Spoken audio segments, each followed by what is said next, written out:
welcome to another episode of Frantic Nerdcast. We are up to episode 49, fellas. We are so close to the big 5-0. I can feel it in my bones. I can't feel much right now because I'm sweating my fucking balls out. It's episode 49, the sweatening here in Australia, in a glorified tin shed known as our studio. It's exactly. Radiating heat for fun. As we spoke about a few weeks ago, it's just the shed. That is the studio name. Yes, the shed is smeltering. Yes. And we have the door open and just nothing. And we're going to get our nice cold change from, 37, 38 today down to about 20 tomorrow. So that's marvellous. But yes, welcome to Australia. As we are inundated with guests known as our flying Christmas beetles flying in through the door because they just love to visit. So if you see a few guests, just say hello. So how's everyone been this last week, ladies, gents? I'll tell you, it's been pretty good. Pretty busy, just generally. I stepped away from the typical nerd factors during the week, and I built myself, or at least not finished, but I built myself the deck out the front. So that was the frame for it. So that was fun, and it was fucking hot as well. I thought I was going to be in the shade for the most part, doing it in the carport just out the front. Yeah, apparently I spent a little bit longer in the sun than I thought and got very, very sunburnt. Well, yeah, I spent Saturday at cricket as always and scored my second century of 136, so I was pretty impressed with myself. Beautiful. It was my kid's birthday, so birthday party, should I say. So you're the true winner of the weekend. Yeah, true winner. And for everyone listening, apologies for that cricket. There's not much we can do about it. It's summer in Australia, and that's what they fucking do. Wait till the cicadas come. Yeah. All right, well, let's just start it off with some rumours, shall we? As per usual. Sure. Let's actually get into some fun stuff. While everyone's looking for their rumours, there was something that we spoke very, very briefly about. I think it was last week, and it was the How to Train Your Dragon, the live... the bitching of the internet? Yeah, the live action and whatnot and how they've done it. And there was, I think you said one of the issues, which I agree with, is that the animation was done so well that they were going to have an issue when they did this one and whatnot.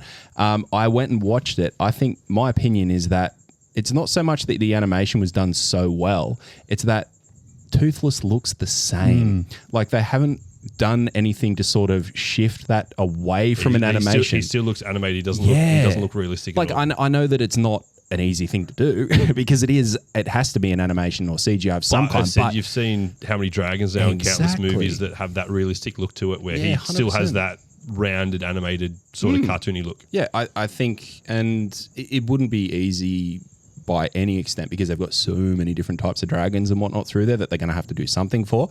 But I've got an unfortunate feeling that they're just going to take that animation and put it into the live action. I don't think it'll translate as well as if they had have put more into making it look make the scales look a bit more realistic. Yeah, exactly. But other than that, I mean, the casting looks great and it looks like it'll be good fun. Everyone's bitching on the internet that none of them are blonde.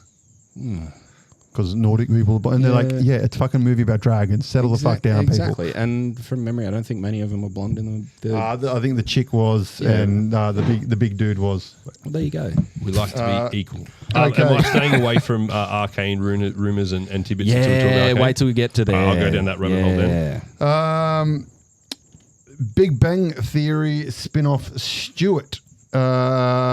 Expected to be hour-long episodes, possibly guest starring appearances from Big Bang Theory cast members. So it's based on Stuart, the character from Big Bang Theory, yeah. So I loved Big Bang was awesome. I really enjoyed that show. I've watched the whole thing twice. It's several brilliant. times. And I don't know if that would come across very well or not. Of the characters, Stuart wasn't one I thought would be one I'd go with. I always thought they might have done like a Raj one, considering he was the only one that sort of didn't end up with I don't think any of the main cast want to keep doing it. Which is fair enough. They did it for quite a long time. I mean, the young Sheldon was a bit of... I actually haven't watched much of that. It's a bit of a hit. I've got the last season to go. It started slow. It's getting a spin-off as well. Yeah, I was saying that. But they've changed actors or something? Yeah, the brother. It's following the brother. Yeah, I think so. Yeah. Young Sheldon was all right. It started slow, but it picked up towards the middle part. But I think for one of those ones, it was hard to follow because you knew a lot of sort of the things that were coming from Sheldon. So, it was sort of a hard prequel to make, I think, to make it interesting. It's going to be so hard to make that a show because Stuart was he was that one line complete, like that ultimate dweeby type nerd type thing, and he had a place to fill in the show, and he filled it. Like, it's going to be hard to spin that into more. I know it's sort of a bit left field, but when they tried to spin off Joey from Friends, and like he didn't work without the rest of the cast, and I think Stuart could be the same. But it depends on what they go down. Like if it's sort of him facilitating the rest of the cast. They got 2 other characters returning as well in it. I'm assuming that'll be his partner. The chick and the bigger dude with the beard, the blonde dude. Yeah. I can't remember what his name is, but yeah. But even so, like... he's been a few things. Yeah. But that example, like Joey, he was one of the main characters who got a main character spin-off. This is one of the backseat side characters. I mean, he wasn't even in it for like the first... if you know what I mean. Like he had a one-off every 15 episodes. He was in it, and he wasn't, and then he sort of became the sort of reoccurring main side character. Yeah. I've got 2 for John Wick. So a new spin-off from focusing on Donnie Yen's blind assassin Kane in the works, and then also apparently the High Table sequel is in works as well. Oh, okay. So I have more faith that they'll do the Kane one than the High Table, but be interested to see what happens with that. Yeah, love the John Wick universe, so pump it out. Yeah, 100%. Daniel Craig is in talks to star as Sergeant Rock in a Sergeant Rock film for DC Studios, with Luca Guadagnino to direct the film. Cool. Milhouse actor is retiring after 35 years of doing Milhouse's voice. Yeah, there you go. Surprised he was an individual voice, not just she. She was. Yeah. Well, again, surprised it was an individual one and not someone else doing 7.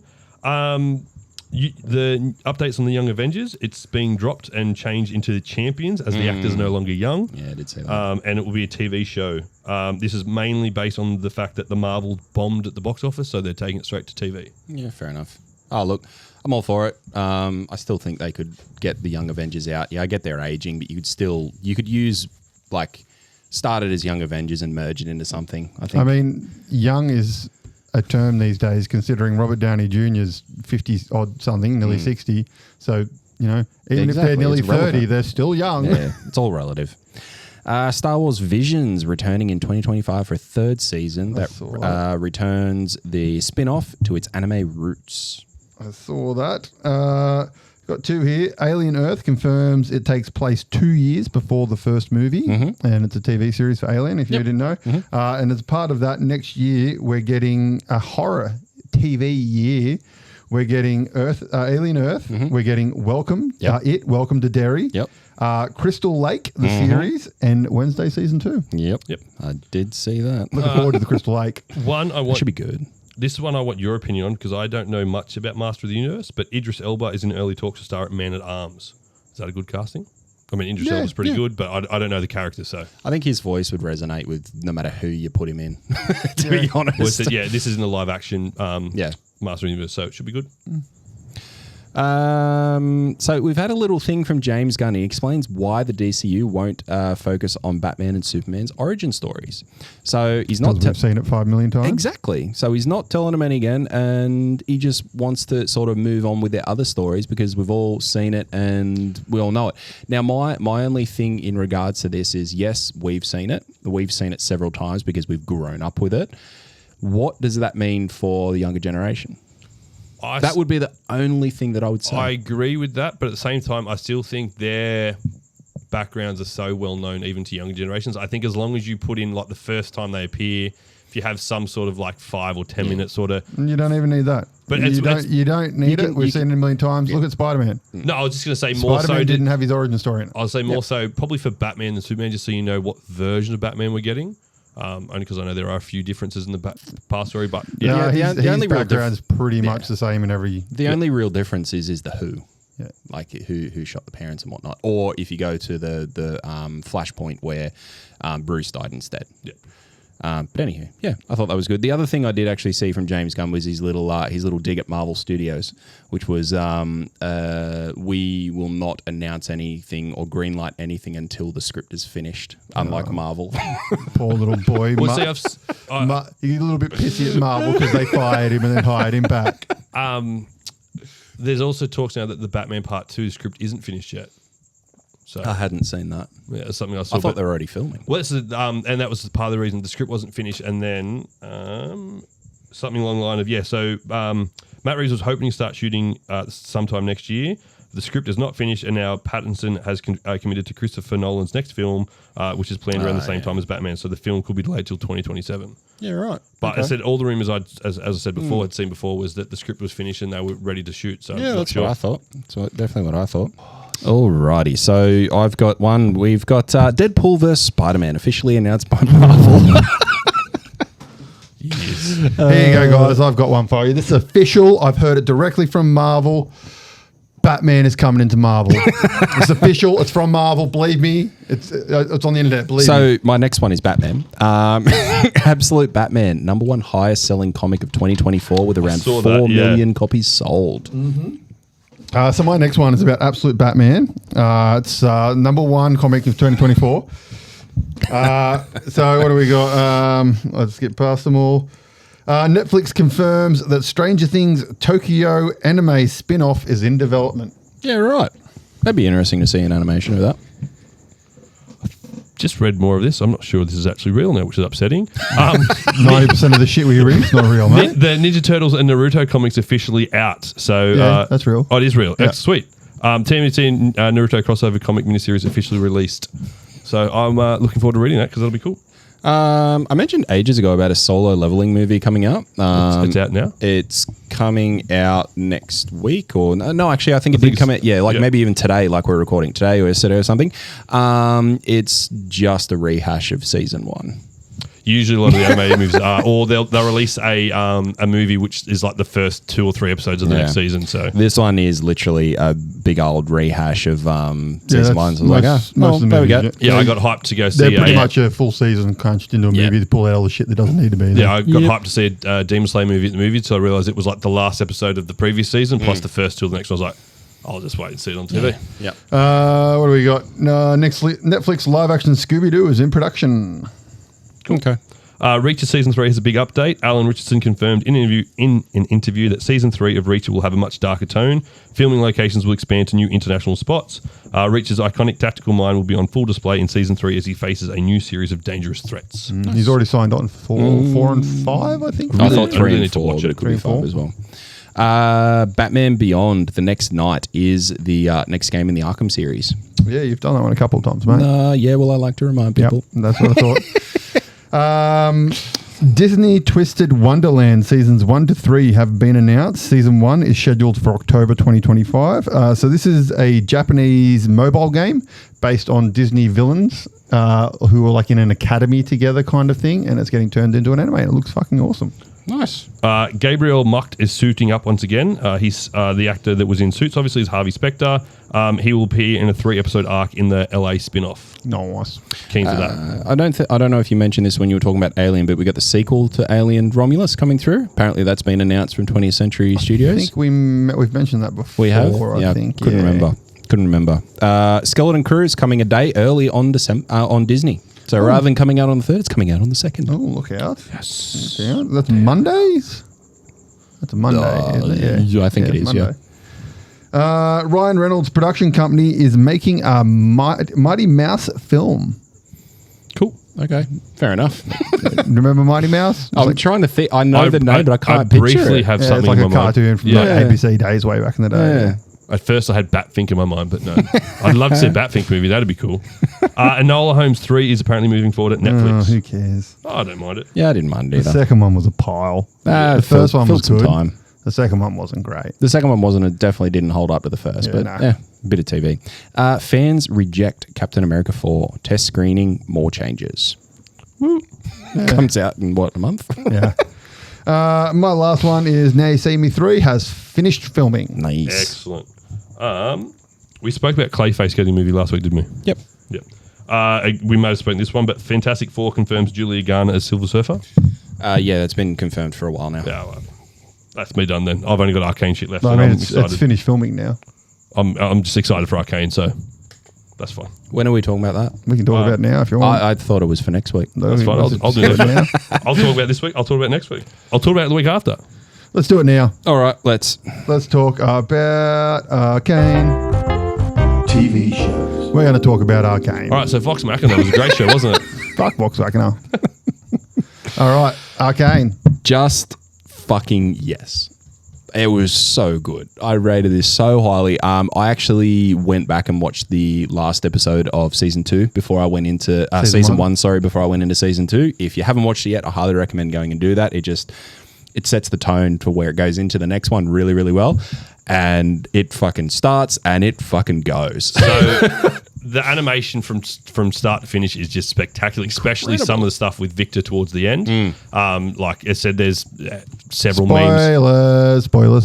Spoiled anything, yeah, other than the I know, I'm just saying. Oh, we will. We will. But just give me a minute to ramp up to it. Yeah, so you see all the memes all saying like literally every scene in Arcane is just a work of art. So it's fantastic. I do know if there's one episode AJ has a gripe with, it will be episode 7, the first episode of part 3. Only because I feel like it was a backstory he probably didn't enjoy all that much. And it either went well or he hated it. So it's one of the two. AJ? All right. Well, let's get this out there now. The whole season. All right, Brock, we're down to a duo. Oh my God. Really? It's pretty, but it had no fucking substance. Really? It was so boring. The entire series was just fucking boring. So, episode 1, 2, 3, thoroughly enjoyed. Episode 4, 5, 6, absolutely fucking loved. Episode 7, 8, 9 was not the strongest of the 3. It wasn't the ending I think everyone thought. I think I had everyone no idea where it was going. No, I think everyone was like going into the season was preparing for a big. I could pretty much tell right from the fucking start where it was going. So I think everyone was building towards the big Jinx Vi, Caitlyn scenario. Yep. Obviously, we didn't go down there, but basically, the Arcane has been retconned into the show because it and Hextech have been in the show before, but Hextech was always beneficial and something that supported the characters and the game. It wasn't something that was sort of dangerous or as chaotic as it is in the show. So that I think was a big swerve to, like I said, even League of Legends players because we weren't expecting it to be as dangerous or as chaotic to the main characters as it was. Yeah, okay. I just felt Jinx was boring as fuck this season. Just she was there because she is a fan favorite. That's what it felt like in this season. Vi, I fucking loved her emo phase. That was probably the best part of it. That was really good. I instantly bought that skin when it came out on the game. I can guarantee you that's copied from Ray Ripley. Probably. From WWE. Because she looked like a spitting image of Ray Ripley, man. As soon as I saw emo Vi, I'm like, that's fucking Ray. Rhea? Ray Ripley, Rhea Ripley. I don't know what the fuck. Her name's Demi. I know Demi because I knew her before she went to WWE. I loved the intros. Pretty much every episode intro, the way that they did it, they had like a theme running through it. I mean, episode 1 was the black and white with the punch of colors through it. Like episode 2 or 3 was when they arrived with and they were using the gas. I've forgotten what it's called. The grey. How they were using the grey and that filter through and whatnot and following I thought it was cool following the team of 5. And 3 was my favorite. The funeral. Yeah. That was or whatever the part where the funeral happened. I can't remember. The memorial. That was first, one. First episode 1. That's my favorite one because that was all hand charcoal drawn. Like every piece of that black and white shit was all hand done frame by frame, which is amazing. I personally hated those intros. Really? They looked pretty, but they were just boring as fuck. Like they just had different shows. It was just drawing it like the whole season. Like it's kind of like they watched Rebel Moon and went, you know what, Zack Snyder? Wow. You've got a point with your slow motion. We're going to do this and fill it with a whole heap of shit that didn't need to be in this show. The show could have been 4 episodes long. I'm amazed because I agree it wasn't as strong as season 1. But it's still by far, I said, one of my top shows of the year. I think as a whole, it wasn't as strong as season 1, but in season 2, I felt that there were better like things done in it. I mean, the episode 4, 5, 6, that fucking hit hard. The family drama in 4, 5, 6 was well done. And so I think that's what started to throw people because they're like, oh, we probably aren't going to get the Jinx Vi as the main protagonist and antagonist like we sort of did in season 1. Yep. And there's the Victor storyline obviously becoming the main sort of storyline there as a part. Again, sort of through people, because again, that's very different to his backstory in the game. So for me, didn't throw me because I don't know not any of the lore. You could see it coming pretty much from season one. He was going to be the big bad. Yeah. You could see, you could at least see something of it. It went a different route to what I thought it would. Glorious evolution. I thought that he would more so go to be just an outright antagonist rather than being like I'm doing.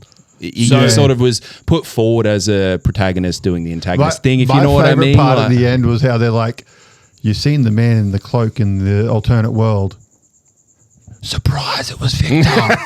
Oh my God, really? It was actually him at the start too. Victor. Yeah, see that, and that's where those couple of things are kind of like they fell a little bit short in, because that was the last 3 episodes, and as I said, I felt the last 3 episodes were probably the weakest of the season 1 and 2. Those 3 episodes, I did love the fact that the little tree man thing holding the hammer was him from that timeline. Yeah. And then at the end of the episode of the main season, when he's got his head touched and shit, he's in that same spot. Yeah.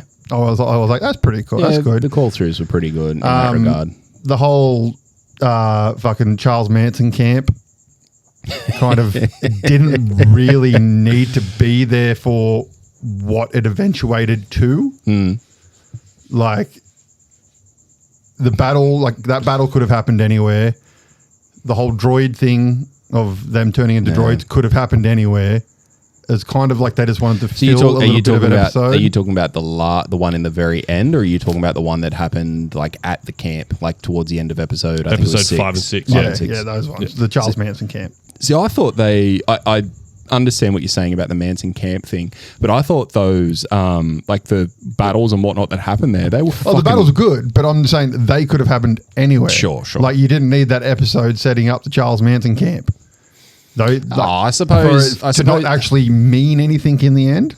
I suppose it was like that, and that's where it's sort of tying into that what I said before. It wasn't necessarily Victor as a pure antagonist type thing. He was trying to set up that that harmonious type thing and that's where that came through. And that's it. And so the Victor we got it follows some of the same traits as the original Victor, but done in a different way. So like Victor's whole shtick in the game is glorious evolution, which is why we got that line a few times throughout it, and that's him trying to basically turn man into machine. And so he morphs into eventually becoming effectively a cyborg and trying to transform other people into that and follow, like, to evolve humanity into the next state of being part machine or full machine. So see, and again, like that battle and everything that happened sort of there, and how that ended, I thought that was fucking incredible when you had the girl, Isha, I think it was. Mini Jinx, yeah. Mini Jinx, she was running through, and like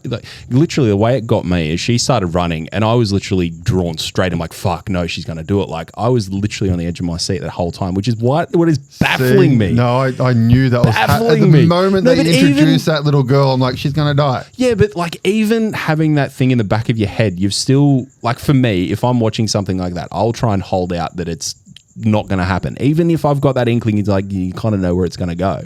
I'll still go along with that journey. I even knew how she was going to do it because they were so Chekhov's gun with that motherfucker. Like, I'm going to deliberately, like, full on fucking slow-mo shot of Jinx putting the orb in the gun and the little girl looking at it. Yeah. And then the gloves going down and the little girl looking at it, and then it cuts to her running past, putting shit in her pocket. Yeah, and you're like, yeah, but that's foreshadowing. It's Chekhov's gun, but it's just so blatant. That was one of the things I thought was going to happen then in part 3 is because she died for Jinx to have another fucking psycho meltdown. That was what, and then have Vi somehow bring her back at the end to save the day.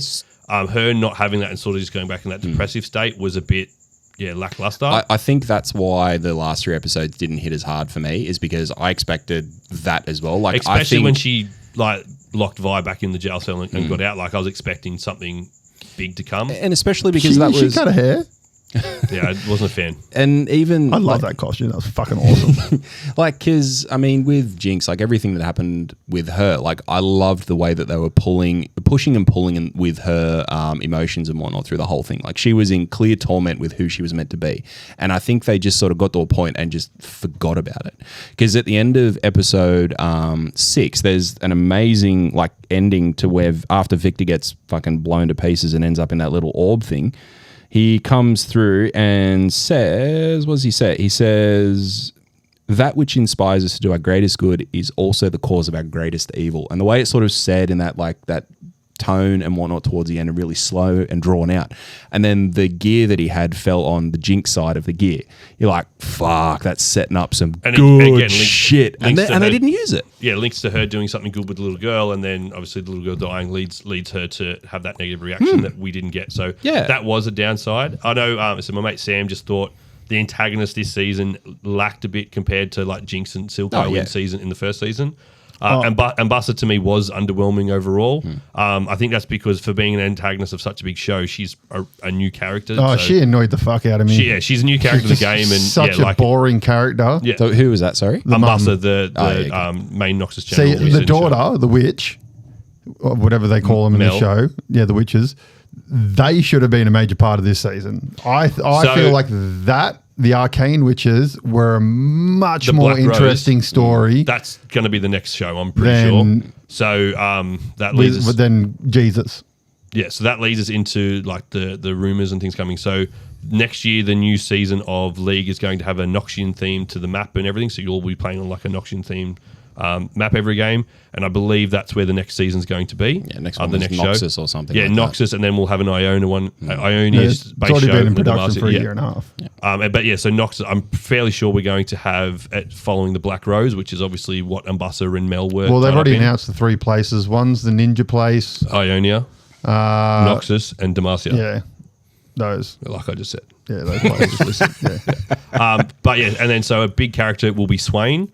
So if you saw the crow towards the end that opened the eye and then multiple eyes, that's a Swain thing. So so he's a former Noxian general, like sort of the number 1 commander and that sort of thing. So that'll be very interesting to go into Noxus, which is a very military-based state with sort of military might above all else. So it's very interesting and very personable characters that we can get into Noxus. Because one of the things that I thought was happening with this is they were trying to delineate very clearly between the storylines. So they were kind of like wrapping this one up and then doing another story, and then it'll be 2 seasons, and then they'll wrap that up and then do the next one. But I got the feeling that they left a lot of things not so much open, but they left things lingering so that characters will still carry through to the next season. They've said there will be not necessarily every character, but there will be like, don't be surprised to see some crossover. So like obviously one of the big spoilers is the fact that there's the mystery, did Jinx actually die at the end? So don't be surprised to see her pop up somewhere. Of course they won't. She's like one of their most popular characters. Yeah, I know, but you could. It's a show. It's not the game. Calm down. It's made up, mate. But let's so you throw can away our biggest money maker. You can go down the line of it. So like Mel will probably be a big part. So will Umbassa, but then you'll bring in the brothers Draven and Darius, who are like fucking like the current generals, and like Draven is literally like a glory egotistical like gladiator and like runs a Colosseum sort of thing, and Darius is just a fucking badass. So there are some characters we'll be introduced to that will have charisma, have a very entertaining story to present. So I'm excited to see what we're going to get in the future shows. And I think, as I said, like with having those lingering things, I think it's probably a good thing because you get people who aren't into the lore and into like knowing the shit that you just rattled off. It gives a connection to carry through as well. So because there is that connection to the people who enjoyed season 1 and season 2 of Arcane so much, there's that continuity between them as well. I like that. I think though that would have been better if Umbassa sort of stayed as a side character and sort of had some sort of part to do at the end, and therefore that's why we then lead into her being sort of more of a central role in the second one, rather than her sort of taking over and becoming a main antagonist in this one, because it's sort of like she's played a part now, like let's move on to someone new. Yeah. I do agree with that, but I said it's overall, I said thoroughly enjoyed it. I said do think season 1 was better, but not by much. But some of the storyline and some of the teasers for someone like myself that plays the game was done really well, that I saw them, but they weren't overpowering, and so that way, like someone like yourself that missed them, it was just a cool graphic or something that was just not out of place. Sure. Things like that would have been like the blood trail. So when Vander or Warwick, who he is in the game, is trailing, you see him trailing that blood set. Like that's a dead ringer for like one of his key abilities in the game to go through and do things like that. So that was really cool. Another great Easter egg was in one of the scenes you have like a stall at the front, and it's got all the icons on it, which are actually the esports teams and things like that. So like little things like that. That's pretty cool, yeah. And then you see everyone thought old mate that was firing the gun, I forgot his name, that died weirdly. Everyone thought he was Brahm, who's another fucking like beefy character that's got great persona, but he was sort of a red herring. This Vi is the guy who helped Vi out. The drunk general. So everyone thought, he's going to be Brahm, because Brahm's big thing is he carries big shield and like stand behind Brahm and that. Sure. And so everyone's like, it's Brahm. No, it's not. But then you see some like nods to other characters throughout the show and like the sort of backgrounds. Like there's a chick that's a dead spit of Camille, who is a character that has a Hextech heart, giving her like increased abilities and things. But then one of my favorite ones was it's my favorite one. I've just lost it. It's great, Zach. Please continue while I find it. What I was going to say is we typically have a bit of a run through of like the show itself. I'm still fucking baffled, AJ, that Eddie here. What was the thing that you liked the most and disliked the most about the show? I think I know your dislike. Things I liked, obviously the animation is just fucking gorgeous. Even if it did draw out way too much on a lot of parts. Look, you can't go past Vi's fucking physique. Fuck me. When they had their little sexy time in the jail cell, her arms and back are fucking ripped, bro. Ripped. I don't know who they modelled that off, but fuck me, that bitch is jacked. See, I felt that didn't need to be in it. That was one thing I could have cut. Oh, no, you need some sex. Only because it changes the sort of characters, but it makes sense. But give them some lovey time. Story. They could have died up after that. Give them some lovey time before they die. Love the Caitlin and the wizard chick fighting stupid woman, the mum. That was sick. That was cool. The part where the old love, the Irish chick goes to shoot her and puts a shield, like goes, just fucking knocks her in the head. Instant karma. That was great. I thought Kate was fucked when that happened until... See, same thing as you said with the Jinx. I was like, well, she's clearly not going to die. Like, I'm waiting for like Vi to fall out of the sky or even Jinx to come through and save her at that point. But that's the thing, like, again, because I'm not into the lore, I was literally like, there's things happening which they could fall either way. Like, I didn't expect Kate to die, but the way that it was going, I'm like, she could fucking die here. But I love the way that it was twisted. So I have a point on that I'll come to at the end. But so what was the thing you didn't like? One thing, please. One thing. Just one. Don't one ruin thing. It's a lot. Okay. I would have said for you, from what you said before, the predictability. You've seen it as very predictable.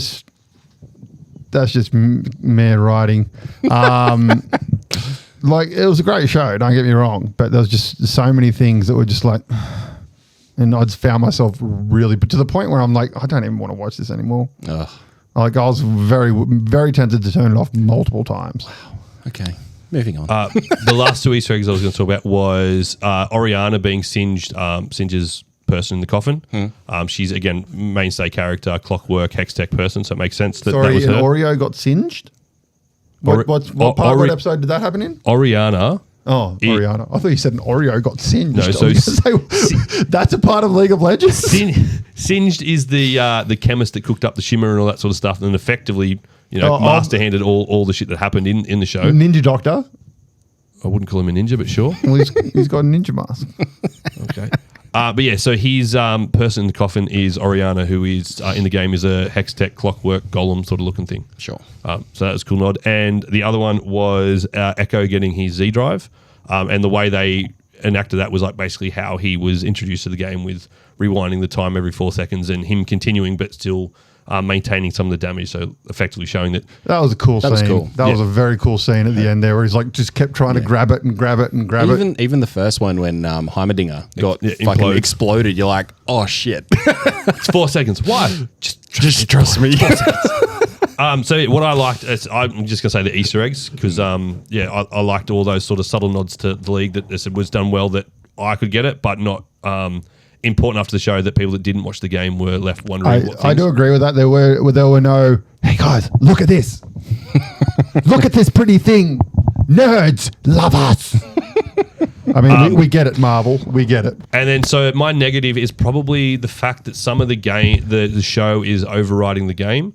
So for things like Victor's appearance now is going to be changed in the game to suit him in Arcane, which I wouldn't mind if he just got the skin line for that. So the one cosmetic that if you chose to, because his original line looks fucking sick.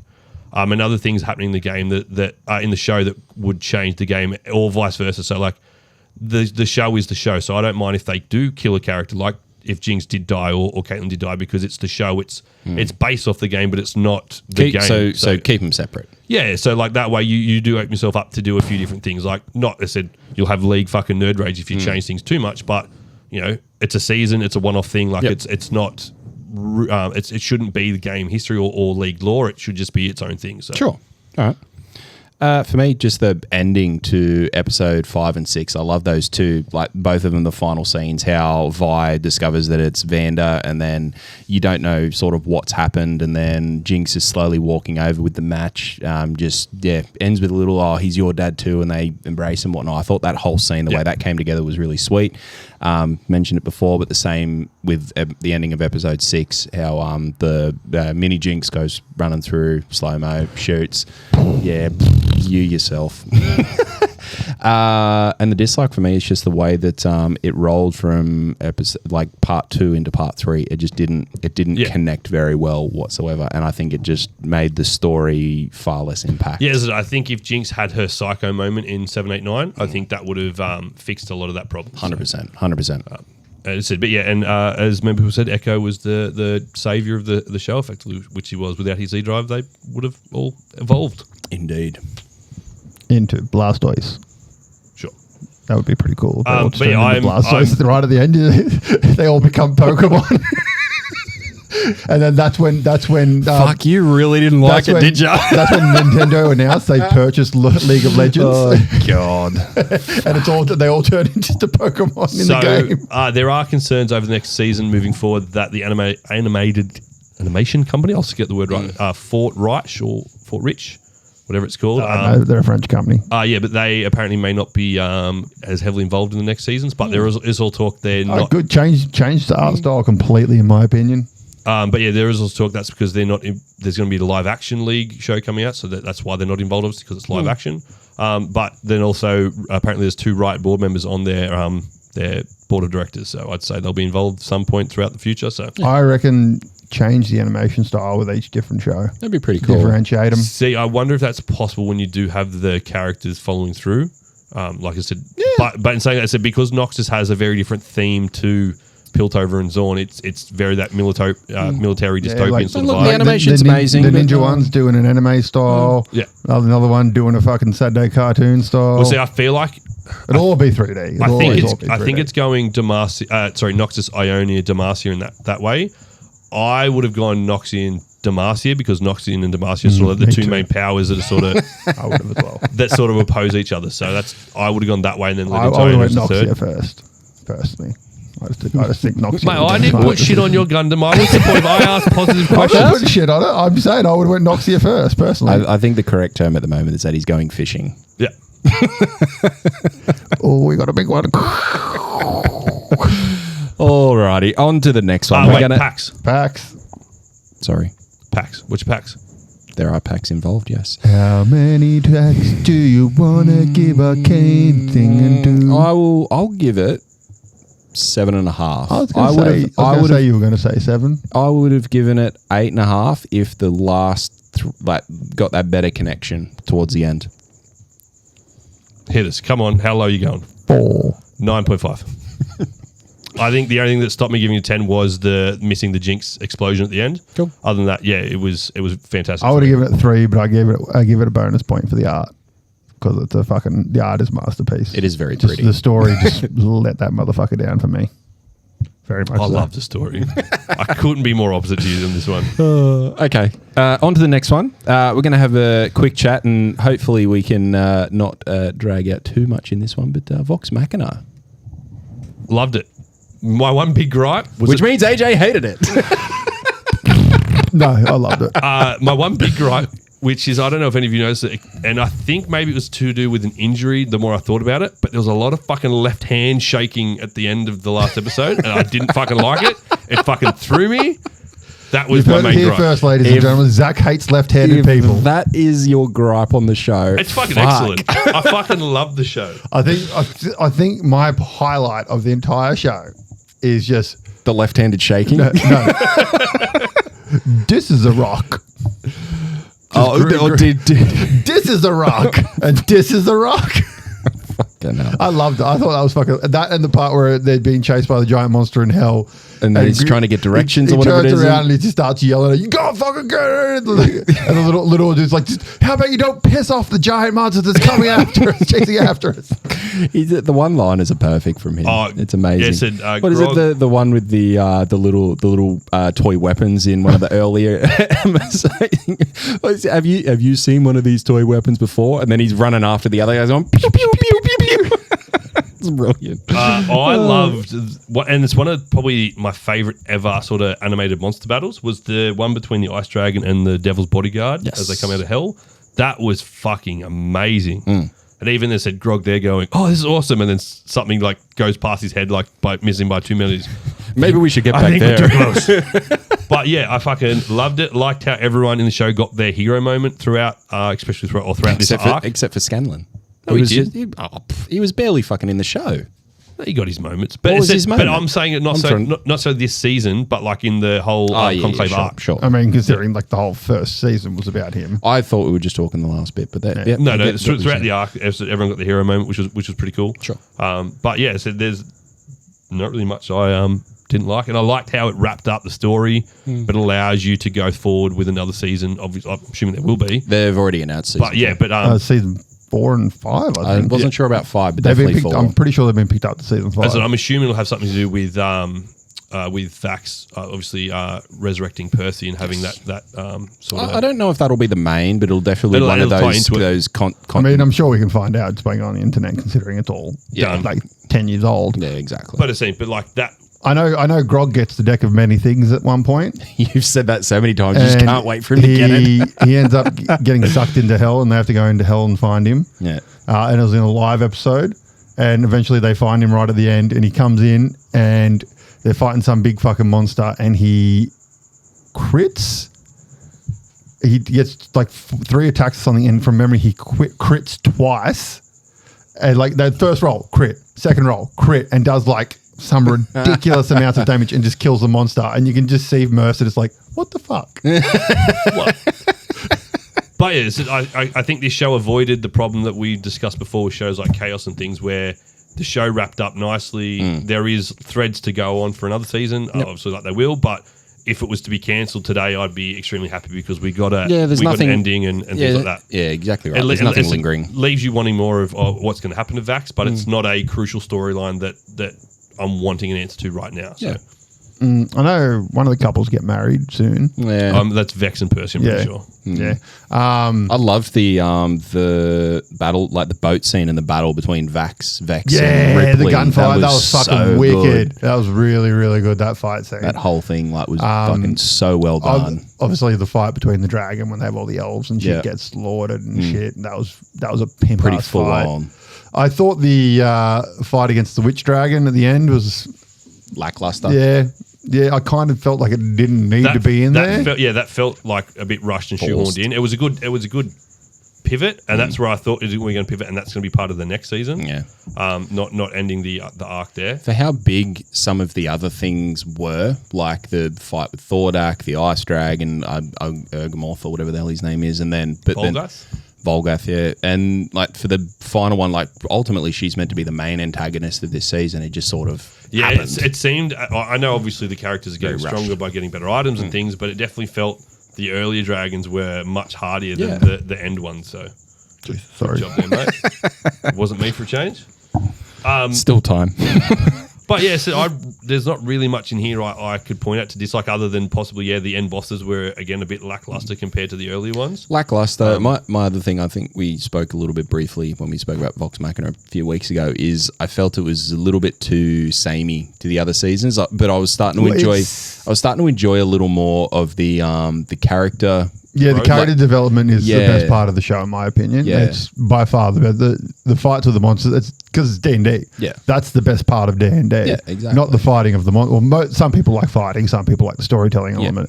The storytelling element, in my opinion, is the best part of D&D. I like the fighting. Yeah, because in the earlier seasons, you've got that big shock factor with the fighting. Yeah. And then I think they started off like trying to just push that a lot to start off with. Now, don't get me wrong, as we said, some of those fight scenes were fucking incredible. But I just felt a little bit, we've seen this. But also, it's very much of a D&D thing of those first couple of seasons are like the first few sessions in a game. Yes. You want it to be exciting. Well, no, you're getting to know your character. Yes. Yeah. You're getting to know the other characters. You're starting to work those little tiny relationships through the characters. Whereas so those first 8 or 10 sessions, they pretty much are fighting and setting the landscape, really. And then, because I think that's, like that first season is probably like a year worth of gameplay kind of thing. And so now they kind of get into the nitty gritty of the relationships are starting to form and you're getting things. And like the bathtub scene, that was fucking hilarious. Yes. Where she's under the water, holding her breath. I'm trying to remember that now. So, the brother comes in. Yeah. So that's actually, that happened in the game. Yeah. I figured it did. Because really, they do the whole bathtub scene and they have like the awkward conversation and stuff in the game. And then when they say like, he leaves, and then she just cuts in and goes, and then I pop my head out of the water and go, and they all just lose their biscuits. That was one of the few parts Lisa watched, and she's like, didn't this happen in Friends? I'm like, I'm sure it probably did, and it's probably happened in many other movies too. Many. I think, my two probably favorite things from this season, as I said, the character development has starting to build more, and you can see the moments in the show where someone has rolled a fucking one. you can see that from them actually playing and how that's been translated, like just from people falling or tripping or going for a big move and it just doing nothing. Like you can just see that was a really low roll on the dice, and you're just like, I see what happened there. I thought that was really good and translated well. Favorite character? Pick one. Kiki. Mine's Grog. I just love the one-liners. I love Grog. I'm simple for that reason, but yeah. I think my favorite character is probably I can't remember the names, the female twin. Vex. Yeah. I would say Percy's probably one of my least favorite because he's I think he's a bit boring at times. Her and the dwarf chick. Yeah. I always forget her name. She's the one who I can never remember. I think she's going to have some bigger part of the next storyline with the whole like lack of faith and like moving away from the light and things. So that she sold the soul to the devil essentially in this season. Yeah, pretty much. But no, Kiki for me, hands down. I think her character development from start through to now has just been really, really, really good. I'm expecting her to become, because she was the whole last one. The ground thing, that whole scene where she's in the ground thing trying to find them stuff, that was wicked. Because she was the last one to sort of have that big moment in the show, so I was waiting for her. She's had a big moment in the last 2 seasons. Yeah, because last season she had a fire moment, but she had that moment, but then sort of regresses. Ground moment. You sort of see like Vax get his moment, and then he becomes like the one that starts to carry them on in fights, and where she'd sort of have a moment and it was great, but then she'd sort of go back to the. But that's also her demeanor as a character. Exactly, and that's one of the reasons that I like it so much is because you're exactly right. Like she peaks and then she goes, "Oh, I don't know if I can do that again. Maybe I can," and then she starts to build through that. Yes, I can do it again, and then she doesn't go down as far next time until she's always traversing upwards with her abilities and her skills and whatnot, and her doubt gets less each time. And I think that comes across really well. Packs. I'm going to give this one 8 packs. I'm going to go 7. I'll be on 8.5. I really thoroughly enjoyed it, start to finish. I think, it was funny because I had, like, in Arcane, there were moments that I enjoyed better than moments from Vox Machina. But Vox Machina as a season, I enjoyed the whole thing more than I enjoyed Arcane. Yeah. Me too. Okay, well, let's move on to a fun little thing that has nothing to do with any of the TV shows that have been on, because these things do not exist that we're about to talk about. Now, what I will say is that this is a nice little idea from Zach. So 2 franchises, mash them together. What does it look like? Now, no cheating on this one, okay? Because I cheated and only one of us can. I'm Sorry, bro, I cheated as well. I've got 2. I've got a movie and a TV show. But pitch this idea to my wife, Lisa, and I go, so if you had 2 franchises, what would you put together? I'm like, it could be anything. Oh, do you mean like Donut King and McDonald's? I'm like, sure. I was thinking more like TVs, movies, but if you want to do that, that's fine. She goes, cheeseburger made out of donuts. And then her answer was, it'd be great if you could merge like a vet with a pet groomers. It'd just be save me a lot of time. I'm like, that was your answer? That's it? Sure. I'm like, okay, yeah, I'll take that to the show. That's a great idea. Yeah, no. Okay, so I've got 2 honourable mentions here, and I got I stayed away from that. I had some, but I didn't put them down. with mine as well. I came up with the idea, and then I got some help from ChatGPT as to what a series would look like. So 2 of my show ideas would be the Power Rangers smashed in with Brooklyn Nine-Nine. And it would see like the Brooklyn Nine-Nine style comedy, but they're all Power Rangers. Yeah, okay. The other one would be Dragon Ball Z / Super, or like any of those, merged with The Rookie, where all the Dragon Ball Z characters are police investigators, and Goku has to comes in as like a rookie into the organization, and they have to imagine a cop procedural, but they're all Dragon Ball Z characters. No, you'd have like Vegeta as like the badass like captain. Yeah, he's like the grizzly captain, but like always supportive at the end. Yeah, I can see that. Bulma's like the tech nerd, stuff like that. Krilla's just like the guy who always gets shot. Or no, Yamcha's the one that always gets shot. Yeah, Piccolo's like the vice detective. Okay, so my actual one, the one that I'm going to read out a little bit of a story about, is Pokemon and The Walking Dead. Okay. Yeah, I actually see that straight away. It's called PokeZ, The Wild Frontier. Okay. Keep in mind, guys, this is all ChatGPT that gave me this. So lazy. I know, right? When a mysterious virus sweeps the world, turning both humans and Pokemon into feral zombie-like infected, the rules of survival are rewritten. Once vibrant and peaceful, the Pokemon world is now a crumbling wasteland where trainers must adapt to a brutal new reality. Bonds between humans and their Pokemon are tested as trainers fight to reclaim their world and themselves from the chaos. The story follows Eli, a resourceful trainer who narrowly survived the outbreak, and Luna, a former Pokemon professor searching for a cure.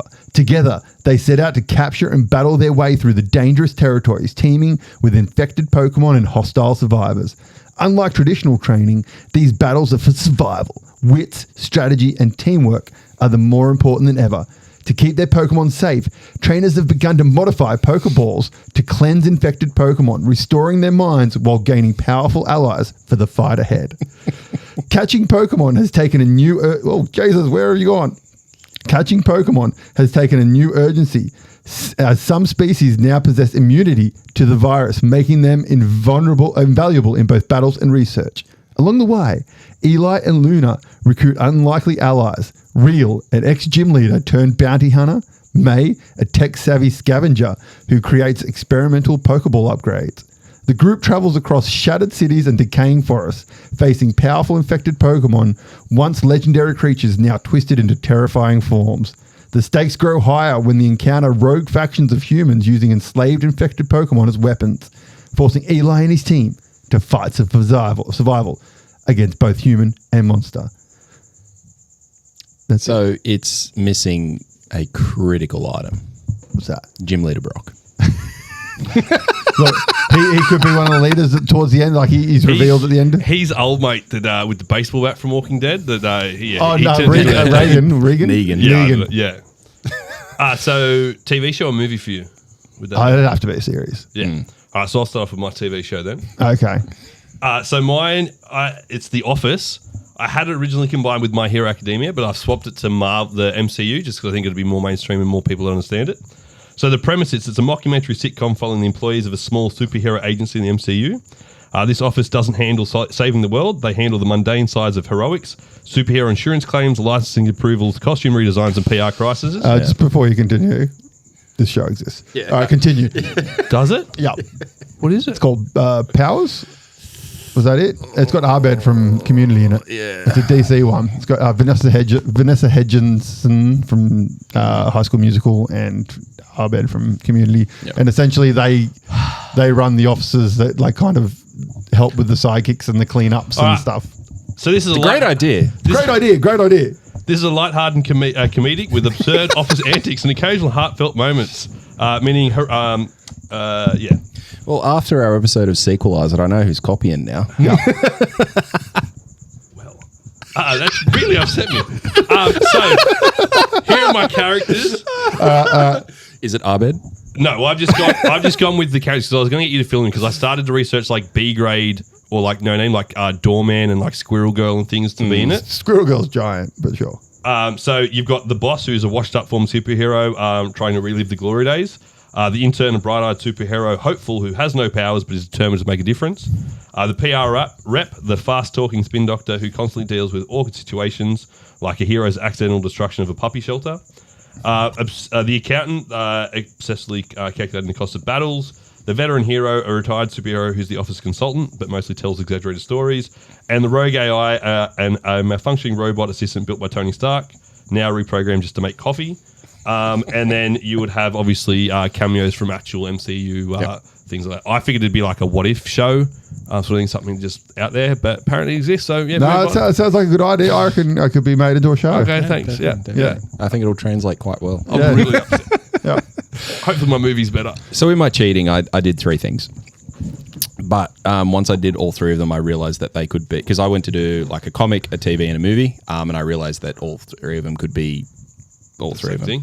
So my honorable mention is I wanted to do a Lord of the Rings and something, but I could not think of what would meld well with Lord of the Rings. Hobbit. So I thought do Lord of the Rings, but all the characters are in modern times. I would just love to see that. Sort of like a Romeo and Juliet. I actually was thinking more like, that type Like of thing. Baz Luhrmann's Romeo and Juliet. That type of thing, but you would see it in the sort of in the tones of Bright. Remember that movie? Yep. Something along those lines. I would love to see that. And But I anyway, could imagine it being more like Bright, like gritty, gangstery, rather than that real fantasy more element. Gang, but just more gangs of things versus. I'd love to see that. I just thought I'd mention. I had like a inspector say the one and Inspector then say the Gandalf. other. Sherlock Holmes or Indiana Jones as the crossover there, because then you could get them sort of obviously uncovering the Lord of the Rings mystery sort of in modern day times. Okay, cool. You could have Lord of the Rings from the point of view of the horse. Oh God, we've got BoJack Horseman going as The the main. The whole thing. No, it's the point of view of the ring. The whole movie is just the point of view of the ring. So 90% of it is just a pocket. Just my precious. you see it. The other thing that I was thinking about for my honourable mention is I have said about this a while ago. Not Pennywise and Mary Poppins. Terminator and the Matrix. Excellent. And how that could be already melded into a world and whatnot. And the reason I said that is because it's a very easy merge. It is a very easy merge, and it's something that I mentioned about this person who was on social media who sort of said she was involved in one of the writers and all that sort of stuff. So I went down a rabbit hole into this person who was, her name was Sophia Turner. She wrote a book called The Third Eye, and she's saying that is what the Matrix and Terminator is based off. She had a whole lawsuit and everything, and she didn't show up to court. So basically she did this whole lawsuit to try and get rights and whatnot for all this thing, and apparently it just sort of went by the wayside. So what I thought was a really cool premise and all that stuff from someone who was involved in the show, no, just a bunch of hearsay. Anywho, that was my 2 honourable mentions. My first one, Hannibal Lecter, or that franchise, and Sandman. Now, the premise would be that Hannibal is a forgotten nightmare who has been roaming the planet unsuspecting for a very long time, as in he doesn't know he's a dream. And the trick with Hannibal and why he's been able to get with it is because he doesn't know. Eventually, Dream and Lucifer become aware of the nightmare, and it's loosely connected to like a prophecy of sorts where Lucifer is overthrown by a dream. This is always assumed to be that Dream would do the overthrowing. However, it's actually a dream. And this overthrowing of Lucifer by said dream would trigger a whole bunch of other events through the endless being the beings and whatnot. So I thought that'd be a kind of cool concept. Yeah, I could see that happening. Yeah. Yeah, I imagine it more as like just an arc. Yes. But I could very easily see that. Yep. I thought that'd be fun. So that was my first one. I don't know. Oh, yeah. So, right. okay, I've got a movie. So this one's called Wands and Mechs. Okay. So this, I had to do a Harry Potter one, so I've done it. So it's Harry Potter crossed with Pacific Rim. Oh, okay. Just want to, All right. Don't say sorry, that. man. What? Nothing.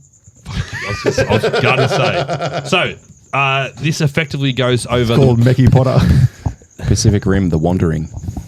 This effectively goes over the Wizarding World being exposed. So the Wizarding World faces its greatest threat yet: magical creatures the size of skyscrapers, enhanced by a dark spell cast by an underground cult of rogue wizards. To fight back, the wizards and muggles unite to create Magitech Jaegers, giant enchanted robots powered by both magic and cutting-edge muggle technology. So obviously it's going to be an action-themed movie. So blending, the magical of Harry Potter and sort of wizardry in with the technological battles. So I thought it'd either be a movie or you could effectively split it into a trilogy if it was successful. Mm-hmm. So the story spans iconic wizarding locations going through from Hogwarts, Diagon Alley, etc., to massive battlefields where the Jaegers clash. So this works with... Please say Jaeger. Jaeger, sorry. I'd like to see Hogwarts become a Jaeger. That'd be cool. It's like kind of like Cybertron in Transformers is... Like, he is a Transformer. Yeah, okay. That'd be pretty cool. So effectively But then that's gone more of a Transformers route rather than a that's like Pacific that's Rim. like the right at the end, like the heart of the Hogwarts is a Jaeger, and it like busts out and in the process destroying Hogwarts, but saving the day. Yeah. So obviously say it again, Jaegers? Jaegers. The Jaegers effectively piloted by both a military person and a wizard, obviously to blend the two systems together. So Harry Potter is a veteran wizard now, so he's coming out of retirement to pilot a Jaeger. Sorry, that's what I almost called it. I've just got this. Just think Jägermeister, the drink. Jägermeister. I've just got the picture of this big fucking Jaeger just with a wand. The big Jaeger going, Alicadam! The big bent wrist. Alicadam! So Hermione is the brains behind it all, blending the two together. Yep, makes sense. Ron is a field coordinator and comic relief. Yep. So then you've got... Not a Jaeger, a Jaeger. So then you've got, obviously, there'll be a bunch of new characters in there, and then you'll have the cult leader, who is the rogue wizard obsessed with summoning the kaiju or the giant magical beasts. Yep. So Titans. It'd be just Titanic monsters. Yeah. I'd call them Titans. So your key plots would obviously be the first attack, obviously revealing magical creatures to the world. So that I figured that'd be like the Acromantula, the giant spider from Harry 2. You know who could release them? It could be fucking Wizards Wonderful Creatures. Newt's commander. Yeah, Newt gets pissed off with the Wizarding World because his franchise was a flop. And he because his franchise was stolen from him. He got 2 movies and like, oh, we're gonna make it about Dumbledore instead. Fuck you, Newt. See ya. But yeah, he gets pissed off. So he's the one who releases the Titan creatures from his bag. Could be. So then obviously destroy the Muggle world. Then they kill his girlfriend. They kill the fat guy. The Muggle, yeah. Yeah, they kill him and he gets pissed off, so he releases Titans to kill everyone. Okay. Then we go into building the Jaegers. So Hermione's obviously leading that project. Training the pilots is the next part, and then obviously you got the final battle. So you could bring that into a trilogy and sort of spread it across if you wanted to. But yeah. Each Jaeger, its heart is actually trapped. What are those demon things that eat your face? Around the Dementors. School? Yeah, it's a trapped Dementor. That's the heart of the Jaeger. That's what they use to power it.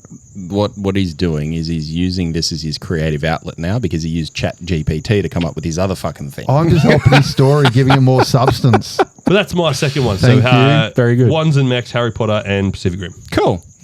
So I would better rattle off my last two pretty quickly. I haven't written much. I tried to. I just kept getting interrupted. Gears Trying to make your story better, mate. Gears of War and Predator. So Gears of War is all about warring factions on Serra, being humans and humans versus locusts and lamberts, humans versus swarm, etc. So naturally, the humans and locusts or swarm, their combat has evolved. Therefore, one of the Predators' mission is to go to planets and try and overcome and be the best hunters, so to speak.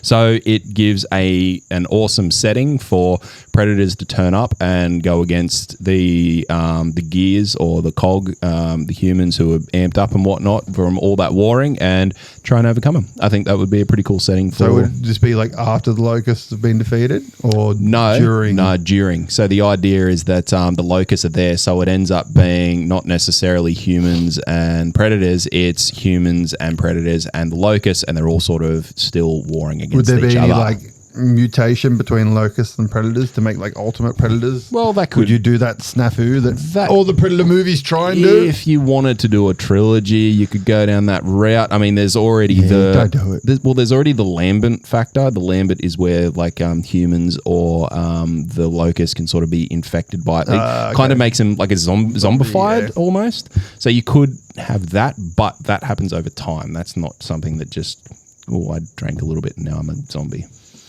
That's exposure. Yeah, I thought that would be pretty cool. I like Gears of War. Predator's sweet, so that'd be awesome. My last one, which I thought would be fun, is a crossover between Toy Story and Honey, I Shrunk the Kids / Blew Up the Kid. I would watch the shit out of that. That's a pretty good one. The reason that I thought this would be great is ultimately that it's the grandkids from the original inventor. The grandkid or great grandkids, whatever, is Andy. So Andy's grown up a little bit. He's starting to, get into sort of sciencey type things. Finds both of the inventors, the Shrink Ray and the Grow Ray, whatever the fuck they're called in the shows. Andy uses the rays as an experiment on the toys. And when he uses them on the toys, let's say, so just picture Woody. He's getting one of the increased ray. It makes him increase to a full size Woody, but naturally, full-size Woody. Yeah. So naturally, because he all the toys are meant to keep that secret, they can't be exposed and all that sort of shit. So from the Grow Ray, he just basically drops that whole facade as a life-size Woody and just goes, fuck, what the fuck? And just freaks the fuck out. And then Andy would respond to that. Animated or live action? Whatever. Either way. Yeah. I think you could do it either way. I think it just would be hilarious. I would rather see it the opposite way of Andy gets shrunk. That's where I thought you were going to go with it. And he ends up in the toys world. See, that would be cool as well. I think either because I was going for the shock factor of Andy increasing the toys, and then because of that increase, there ends up being an antagonist toy, and that sort of becomes bigger toys doing the wrong things and whatnot. They could go small, and you could have when you go to the circus or the fair or something in America, and they get those giant ass fucking toys. Yeah. They've never touched on that in Toy Story of, are they alive as well? Because they'd be fucking giants to the Transformers, to the normal ones. So he's small, and then he's just come back from the fair with his kid or something. These things are fucking giant. Then it's turned into his movie of Jaeger's fucking fighting Toy Story. I kind of like the idea of shrinking down to that, and then the toys sort of being interacting in that way. I think that'd be cool as well. Because you could have the antagonist toy being the toy that got neglected by Andy at some point. Question though, are the toys still with Andy currently? Would this be shoehorned? It was one of those things where I can't remember if they ended up with. I haven't seen the newest one, so I haven't. No, I think I stopped at. I think 2 really. I know I've seen 3. Pretty sure I've seen 4. I think they end up in an antique shop somewhere else, and then they get picked up by someone. It's kind of the new owner or something like They're that. They're in a theme park in the newest one. Is 4 not the one with Forky or something? Yeah, that's got Forky, dude. Yeah, 3 was the really sad one. I haven't seen 3. I've seen 4. 3's 3 is the one where they go to the daycare. The daycare. And there's a really good video on YouTube of a dude who, when they're in the trash compactor and they're going down, they're all holding each other's hands and stuff. Yeah. He edited it, so it cut there, and then the title screen came up and showed his mum. And the whole family was in on it, and the mum was the only one that didn't know. And she's fuck it. And she blew up. And no one told her. And for weeks, apparently, she's like, I can't believe that's how this movie ended. And they didn't tell the dad, but the dad had seen Toy Story, but seen the normal ending. And he's like, what are you talking about? It's not a sad ending. It's a happy ending. And she's like, it's a fucking horrible ending. Yeah. That's great. Yeah.